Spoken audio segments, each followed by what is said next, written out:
What's the meaning of collector?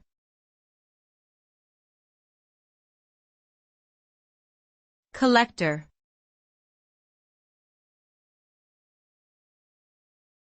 Collector.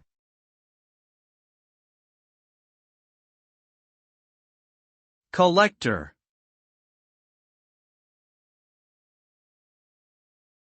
Collector.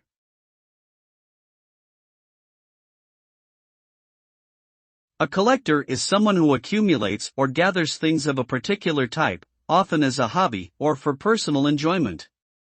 These collections could include anything from stamps to cars to artwork. Collecting can be a fun and rewarding activity, allowing individuals to explore their interests and gain knowledge about the objects they are collecting. However, it can also become an obsession that takes up a significant amount of time, space, and money. Ultimately, the meaning of collector is defined by the individual and their personal motivations for collecting.